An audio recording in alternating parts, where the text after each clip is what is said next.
कि यदि कोई नारी पूरे कुटुंब के साथ में रह रही है, देवरानी जेठानी सास ससुर नातेदार रिश्तेदार सब आपके साथ में रह रहे हैं, सब कोई, और यदि कोई नारी एक परिवार में सबने जो भोजन करा है, बर्तन जो एकत्रित हुए हैं, उसको भी अगर वो परिवार की सेवा में भी तत्परता में उसको साफ कर रही है, तो कितना सुंदर लिखा है भविष्य पुराण में कि अगला उस नारी का जब जन्म होता है तो वो सारे दरिद्र से दूर हो जाती है। मां सारे दरिद्र से दूर, धन वाली सेवा नहीं। एक सेवा होती धन वाली, जैसे आपके यहाँ कोई काम वाली आती है, ठीक है, आप उसको पैसा देते हो तब बर्तन साफ कराते हो, ठीक है, वो सेवा की बात नहीं चल रही है। वो एक लेन देन वाली सेवा होगा, क्या आपने कुछ दिया उसने आपके यहाँ सेवा करी, वो सेवा एक अलग हो गई। जब घर में सास भी है, बहुएं भी हैं, देवरानी जेठानी सब हैं, और उसमें जो आप सेवा करें महाराज, उसका भी पुण्य हमारे यहाँ भविष्य पुराण में लिखा है कि उसका भी फल है।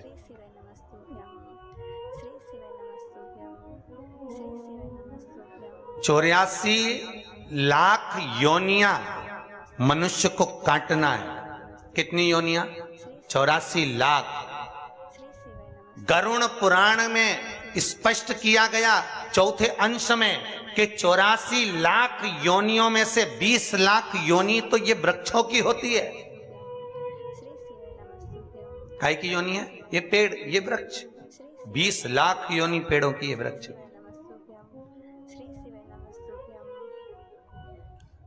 ये तुम जो मनुष्य देह में अपन सब बैठे हैं, तो ये मत सोचना कि तुम्हारी योनि नहीं थी, पहले तुम भी पेड़ बन के पैदा हुए। 84 लाख योनि में 20 लाख योनि वृक्ष की है। कांटेदार पौधे बने, आम का पेड़ बने, लोगों ने पत्तियां तोड़ी तो रोए, बिलखे, फल लगे, पत्थर मारे लोगों ने, और पत्थर मार मार के झड़ाया। वो वृक्ष की योनि में, पानी में, बरसात में, धूप में खड़े रहे, बिलखते रहे, नैनों से आंसू बहते रहे, जड़ की तरह स्थिर होकर खड़े हुए हैं। पौधा बन गए, फूल लग गए, फूलों को रोज कोई ना कोई नोच के ले गया। कितना कष्ट हुआ है, कितना दर्द हुआ है।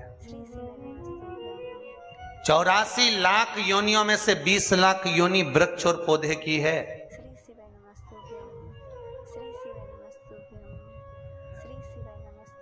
बीस लाख योनि जलचर की है। पानी में जो कई जम जाती है, कई, उस कई में जो कीड़े पड़ जाते हैं उसकी योनि। 20 लाख अलग अलग वैरायटी के कीड़े बने। कोई नहाने आया, पांव रखाया, मां मर गए। कोई कपड़े धोया, मां मर गए। कोई ने झाड़ू लगाई, फिनाइल डाला, वहां मर गए। 20 लाख योनि इसकी है। तुम अपन सोचें कि बताओ ऐसी भी योनि होती है? 84 लाख योनियां काटते काटते काटते काटते तब जाकर ये मनुष्य की देह मिली है। तब मिली, आखिरी में मनुष्य का शरीर प्राप्त हुआ। और 84 लाख योनियां काटने पर जो मानव की देह मिली, वो केवल दो ही कारण है। एक, भगवान का भजन करो, और दूसरा, कर्म का भोग भोगो। जो पूर्व में करके आए हो उसको भोग लीजिए महाराज। भोग।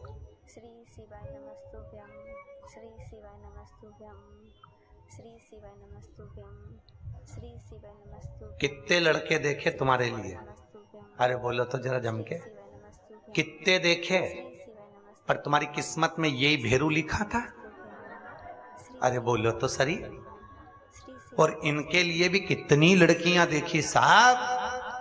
हर रिश्तेदार से बोल के रखा, पत्रिका में देखा, इसमें देखा, उसमें देखा, कितने संबंध देखे, पर इनकी किस्मत में यही जगदम्बा लिखी थी। बोलो सही है कि गलत है? कितने देखे, करोड़ों लोग इस पृथ्वी पर रहते हैं, हजारों रिश्तेदार हैं, ना जाने कितने इस बसई में, तुम्हारे गांव में, नगर में ना जाने कितने होंगे, पर तुम्हारी किस्मत में हजारों करोड़ों को छोड़कर यही क्यों लिखा था? और तुम्हारी किस्मत में करोड़ों लोगों को छोड़कर यही जगदम्बा क्यों लिखी थी? कारण? अरे बोलो तो। जन्म जन्म का साथ है हमारा तुम्हारा, एक जन्म में बदला पूरा नहीं होगा तो लेंगे जन्म दोबारा।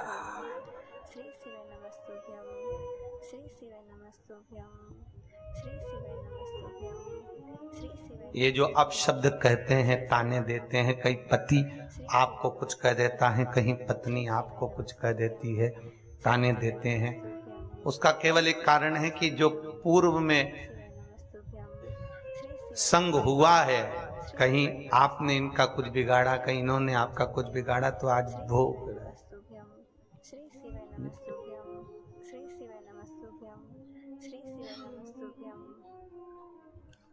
महाराज जब भी बोलती है ऐसा बोलती है कि मेरे दिल को कचोट जाता है। मन तो इतना करता है कि मैं मर जाऊं। मैंने कहा भैया मर जाएगा, दूसरी बार फिर पैदा होके सिखाएगा, इससे अच्छा भोग ले, भोग ले। कई कई माताएं कहती है इतना आड़ा टेढ़ा बोलते, गुरुजी मेरा तो मन करे मेरे को रहना ही नहीं इनके साथ। मैंने कहा जी रहना तो पड़ेगा, भले तू मर भी जाएगी, अगला जन्म लेगी, फिर भोगना पड़ेगा, फिर यही भेरू मिलेगा, इसलिए अब की बार अच्छे से भोग ले।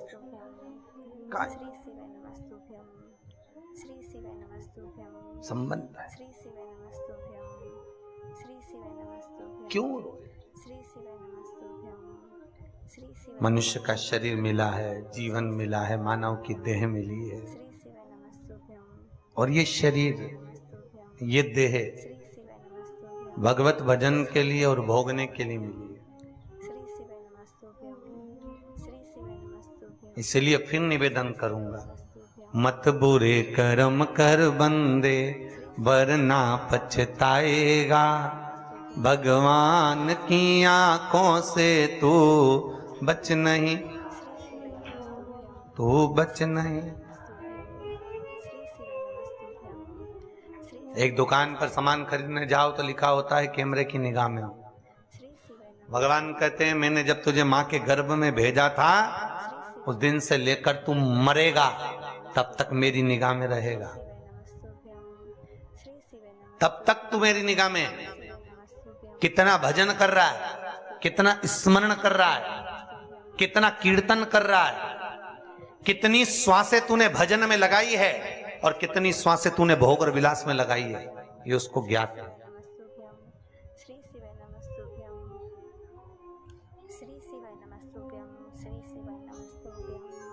एक बच्चे को 20 रुपए देकर मां ने भेजा, जा बाजार से एक साबुन लिया, कपड़े धोने का 5 रुपए का और 5 रुपए का नहाने। हाउ मां, बच्चा गया कपड़े धोने और नहाने का साबुन लेकर आया, मां ने कहा ला पैसे वापिस दे। हिसाब लिया कि नहीं लिया? अरे बोलो तो, लिया ना। अपने बच्चों से 10 रुपए का हिसाब ले सकते हैं तो ध्यान रखना, वो भी जगत का बाप है, तुम्हारे जाते से ही एक एक श्वास का हिसाब लेगा कि कहां गवा दी है, कहां गवाई, बचपन कहां गया, जवानी कहां गई, अधेड़ी कहां गई, बुढ़ापा कहां गया, किस जगह पर इन श्वासों को गवाया है आप, किस जगह पर?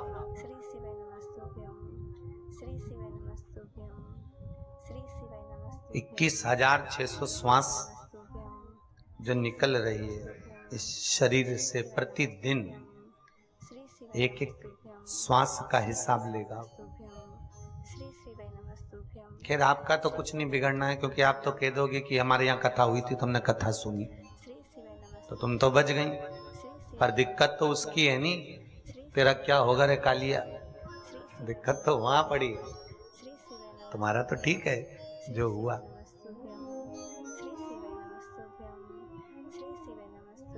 इसलिए निवेदन है, मुख में हो राम नाम, राम सेवा हाथ में, तू अकेला नाही प्यारे, राम तेरे साथ में।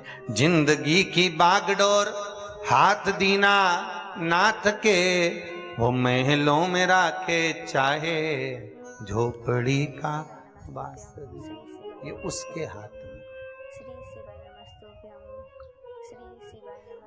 चित्त वृत्ति परमात्मा को दिए जाए हर पल हर घड़ी।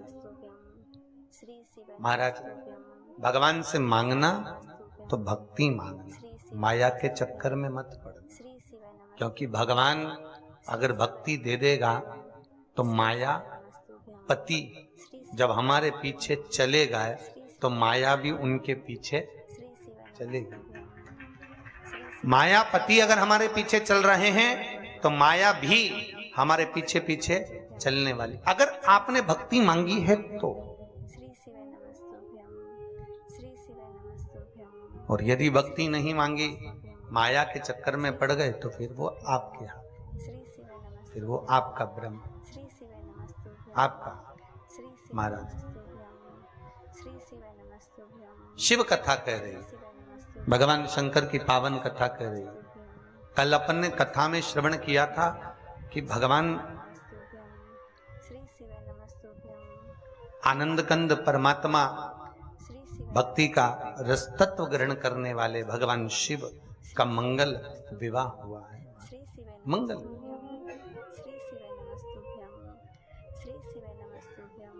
और मंगल विवाह की ओर जब अग्रण्य हुए, माता पार्वती जी का जन्म, मां जगत जननी जगदम्बा माता पार्वती प्रकट हुई है, और माता पार्वती का जो प्रागट्य हुआ है, जन्म हुआ है, हिमालय राज के घर में, मेनावती के गोद में, उनके गर्भ से। कथा के प्रथम में कहा था, मेना, धन्या और कला, ये पितरों की 3 बेटियां। बस इन्होंने जिंदगी में एक गलती कर दी। पितृलोक में रहने वाली इन पितरों की बेटियों ने एक गलती करी थी कि सनत कुमार बैठकर तप कर रहे थे, सनकादि ऋषि बैठकर भगवत भजन कर रहे थे, और वहीं से ये मेना, धन्या और कला तीनों निकल कर गई। जब पहले मेना निकल कर गई, उसके लहंगे से सनत कुमार की जंघा में चोट लग गई। फिर धन्या निकल कर गई, उनके लहंगे से चोट लगी। कला निकल कर गई, उनके लहंगे से चोट लगी। बहुत सुंदर बात है महाराज, इस बात को ध्यान में रखिएगा कि यदि आपको आगे बैठने का शौक है तो निवेदन है, पहले जाकर बैठिए। कब बैठिए? प्रथम में। बाद में आओ, पहले बैठो। किसी के चरण में चोट ना लगे, किसी को अपना पांव ना लगे, किसी को अपनी लात ना लगे। क्यों? शिव महापुराण कथा कहती है, श्रीमद् भागवत कथा में भी वर्णन किया वेदव्यास जी ने, कि जब किसी पंडाल के अंदर जितने भी भगत वैष्णव जीव संत जन आनंदमय परमात्मा की कथा का रसतत्व ग्रहण करते हैं, भगवान की कथा को जब कोई श्रवण करने बैठता है तो वो केवल मनुष्य नहीं होता, 33 कोटि देवता उस कथा को सुनने के लिए बैठते हैं और उनके रूप में विराजमान होते हैं। तो हम आए और हमारे चरण किसी को लगे, हमारा पांव किसी को लगे, हमारे कहीं चोट किसी को लगे, तो उसका दुख, उसका कष्ट हमको भोगना पड़ता है, जैसे मेना, धन्या और कला को भोगना पड़ रहा है। पितृलोक में रहने वाली पितरों की 3 बेटियां थी। कितनी विद्वान है ये। वैसे देखा जाए तो पितरों की 4 बेटियां थी, एक भाई की 3 और एक भाई की 1। ये मेना, धन्या, कला एक थी और पीवरी एक थी। कौन पीवरी? जिसका विवाह श्री सुखदेव जी महाराज के साथ में हुआ, जिन्होंने भागवत बाची है। श्री सुखदेव जी महाराज की धर्म पत्नी का नाम था पीवरी, पितरों की बेटी थी वो।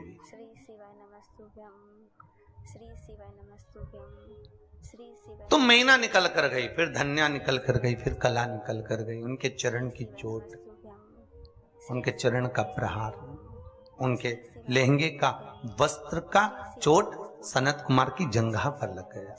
इतने में एक चोट तो सहन कर ले व्यक्ति, अगर कोई का एक का पांव लगे तो चल जाए, पर जो निकले ने पांव मारता मारता जाए तो अच्छा लगे क्या? तो श्रेष्ठ कहा, हमारे यहाँ कितना सुंदर कहा गया, भीष्म गीता में स्पष्ट कहा गया कि 4 तरह का भोजन बेकार होता है। भीष्म गीता में कहते हैं 4 तरह का भोजन बेकार होता है। पहले नंबर का भोजन, जिस भोजन की थाली को कोई लांग कर चले गया, फिर वही चोट लगने वाली बात है। जिस भोजन की थाली को कोई लांग कर चले गया, वो नाली में पड़े हुए कीचड़ के बराबर होता है। दूसरे नंबर का भोजन, जिस भोजन की थाली में ठोकर लग गई, वो भ्रष्टा के बराबर होता है, गंदगी के बराबर। तीसरे नंबर का भोजन, जिस भोजन की थाली में बाल पड़ा हो, वो दरिद्रता प्रदान करता है महाराज। और चौथे नंबर का भोजन, पति और पत्नी अगर एक ही थाली में भोजन कर रहे हैं तो वो मदिरा के तुल्य होता है महाराज। वो मदिरा के तुल्य है अगर पति और पत्नी एक ही थाली में भोजन कर रहे हैं। खैर आप लोग तो चतुर्वसई वालों, आप लोग तो नहीं करते होगे, पर वो तो शास्त्र में लिखा है इसलिए हम बता रहे हैं। ठीक है,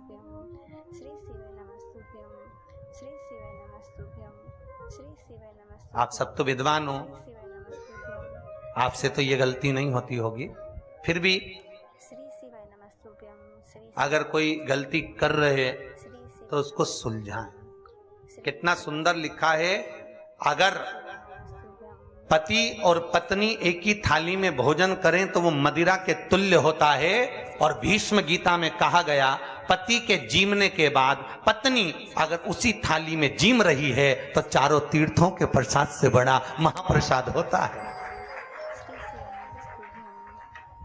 और भी सुन लो, भीष्म गीता एक और शब्द कहती है, अगर बेटी कुंवारी है, बेटी का विवाह नहीं हुआ, बेटी अगर कुंवारी है और अपने पिता के साथ में बैठकर यदि वो भोजन करती है तो उस बाप की कभी अकाल मौत नहीं होती, क्योंकि बेटी काल का हरण करती है। गौ माता, बेटी और ब्राह्मण, ये 3 काल का हरण करने वाले होते हैं। कौन कौन? जम के बोलिए जरा। गौ माता, बेटी और ब्राह्मण, ये काल का हरण करने वाले।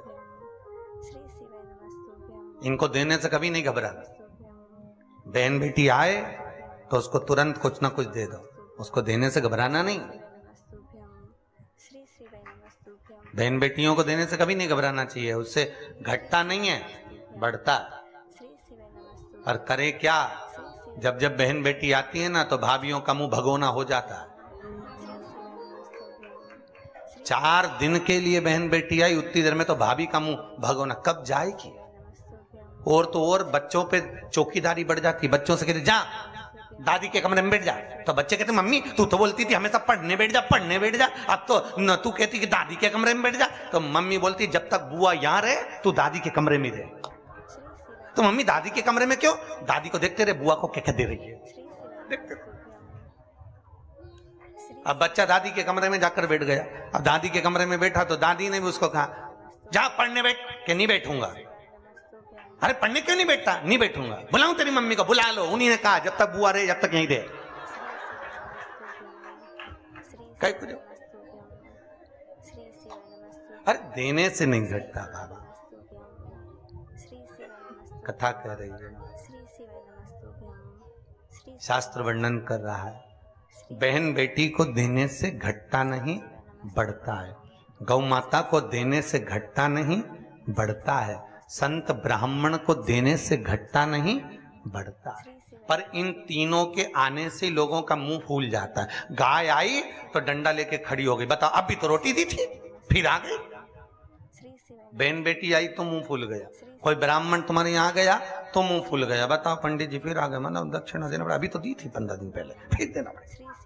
अरे ब्राह्मण गाय और बेटी काल का हरण कर लेती है, काल को जीत रही। तुम्हारा काल हरने के लिए आई।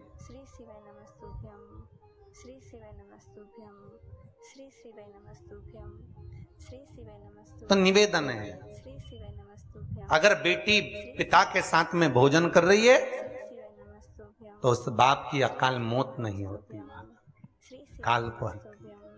और माताओं से निवेदन है, आपका नियम है कि आप अपने पति के साथ ही भोजन करती हो, तो हम आपका नियम नहीं तोड़ेंगे, क्योंकि आप शादी से नियम लेके बैठी थी।